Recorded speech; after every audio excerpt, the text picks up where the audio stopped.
சாரதி லா ஸ்டடீஸில் அடுத்ததை பார்க்கக்கூடிய மிக முக்கியமான ஆஃபர் தான் இந்த கவுண்டர் ஆஃபர். கான்ட்ராக்ட் ஆக்ட் ஒன்றில் கவுண்டர் ஆஃபர்னா என்ன அப்படின்றத சிறு வினாக்களில் கேட்டுக்கிட்டே இருப்பாங்க. டைப்ஸ் ஆஃப் ஆஃபரில் வரக்கூடிய இந்த கான்செப்ட் பார்த்தீங்கன்னா ஒரு ஆஃபராகவே தான் தொடர்ந்துட்டு இருக்குமே கண்டி அக்செப்டன்ஸில் இதற்கும் வேலை கிடையாது. இதற்கு முன்னாடி வீடியோ கிராஸ் ஆஃபரில் அக்செப்டன்ஸுக்கு வேலை இல்லாமல் இருந்துச்சு. அதே போல் தான் இந்த கவுண்டர் ஆஃபர்லேயும் அக்செப்டன்ஸுக்கு வேலை கிடையாது. அதனால் இது ஆஃபராகவே தொடர்ந்துக்கிட்டு இருக்கும். இந்த ஒரு 2 லைனை படிக்கும்போது மிக அற்புதமாக உங்களுக்கு புரிய வரும் பாருங்க. கவுண்டர் ஆஃபர் என்பது ஆஃபர் கொடுக்கப்படுகிறது, ஏதோ ஒரு ஆஃபர் கொடுக்கப்படுகிறது, அந்த ஆஃபரை முழுமையாக ஏற்காமல் சில நிபந்தனைகளை மாற்றி, தப்பு நீ கிடையாது, மாற்றலாம்.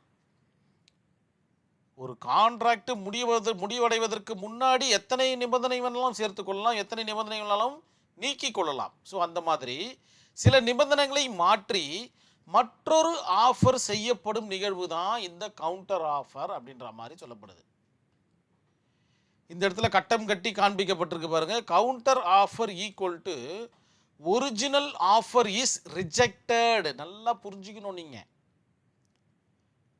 இந்த இடத்துல பார்த்தீங்கன்னா ஒரு ஆஃபர் ஒன்று கொடுக்கப்படுகிறது. அந்த ஆஃபரை முழுமையாக ஏற்காமல் சில நிபந்தனைகளை மாற்றினா, முழுமையாக ஏற்காமல் என்ற இடத்துல இருக்கிற அந்த ஒரிஜினல் ஆஃபர் பார்த்தீங்கன்னா இந்த இடத்துல ரிஜெக்ட் செய்யப்படுகிறது. அதன் பிறகு சில நிபந்தனைகளை மாற்றி நியூ ஆஃபர் மேட்.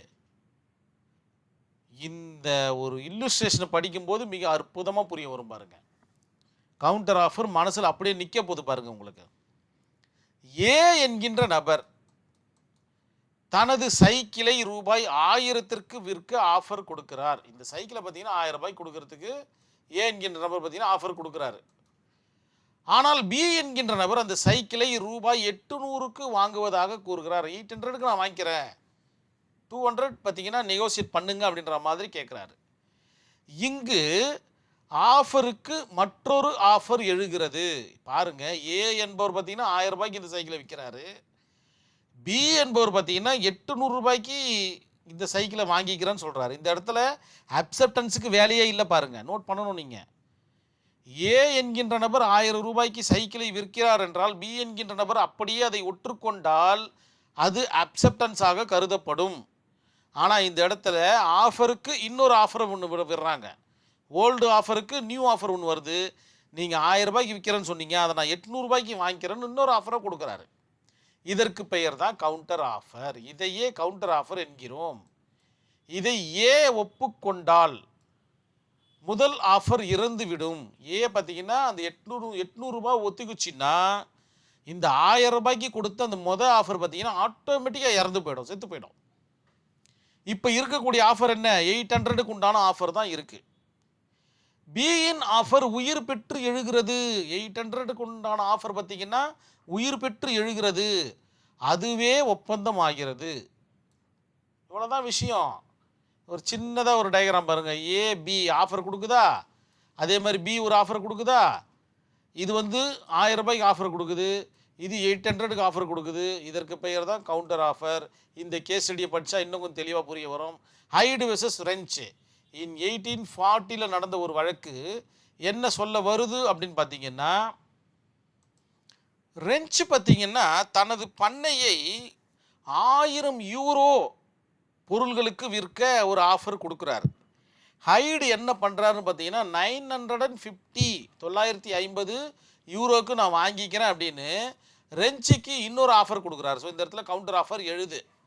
ரெஞ்ச் என்ன பண்ணுறாருன்னு பார்த்தீங்கன்னா 950க்கு விற்க மாட்டேன்னு சொல்கிறாரு. உடனே ஹைடு என்ன பண்ணுறாருன்னா சரி நான் 1000 யூரோக்கே வாங்கிக்கிறேன் அப்படின்னு கேட்குறாரு. ஆனால் ரெஞ்ச் என்ன பண்ணுறாருன்னு பார்த்தீங்கன்னா நான் 1000 யூரோக்கு கூட இப்போ உங்களுக்கு கொடுக்க மாட்டேன் அப்படின்றாரு. ஸோ இந்த பிரச்சனை கோர்ட்டுக்கிட்ட போகுது. ஆனரபிள் கோர்ட் என்ன சொல்லுதுன்னு பார்த்தீங்கன்னா, நீதிமன்றம் ஒரு முறை கவுண்டர் வந்தவுடன் ஒரிஜினல் ஆஃபர் முடிந்து விடுகிறது. 1000 ரூபாய்க்கு அவர் சொன்ன ஒரிஜினல் ஆஃபர் பார்த்தீங்கன்னா இட்ஸ் க்ளோஸ்டு, செத்து போச்சு. அது நீங்கள் சொன்ன 950 கொண்ட ஆஃபர் மட்டும்தான் இப்போ இருக்குது. மறுபடியும் இறந்த அந்த 1000 ரூபாய் கொண்டான ஆஃபரை உயிர்த்து பெற எழுவது அந்த ஏ கிட்ட மட்டும்தான் இருக்குது, ஐடு கிட்ட மட்டும்தான் இருக்குது. நீங்கள் போட்டு அதை லீகலாக அதை கொண்டு வர முடியாது அதனால் இந்த ஒப்பந்தம் எழாது அப்படின்ற மாதிரி, அதுபோல் ஒப்பந்தமே இங்கே எழவில்லை அப்படின்ற மாதிரியான ஒரு ஜட்ஜ்மெண்ட்டை கொடுத்துட்றாங்க. கண்டிப்பாக உங்களுக்கு புரிஞ்சிருக்கிறதுக்கு வாய்ப்பு இருக்குது. நம்மளுடைய சாரதி லா ஸ்டடீஸில் வாட்ஸ்அப் குரூப் ஒன்று ரன் ஆகிட்டு இருக்குது. இதில் என்னென்னு ஆசைப்பட்டீங்கன்னா அந்த நம்பருக்கு உங்களுடைய பெயர் மற்றும் ஊரை எனக்கு வாட்ஸ்அப் பண்ணுங்கள். நான் குழுவில் இணைச்சிடுறேன். நேரடி பயிற்சி வகுப்புகளுக்கு இது உதவிகரமாக இருக்கும்னு நான் நம்புகிறேன். கண்டிப்பாக இந்த வீடியோ உங்களுக்கு புரிஞ்சிருக்கும்னு நம்புகிறேன். நன்றி, வணக்கம்.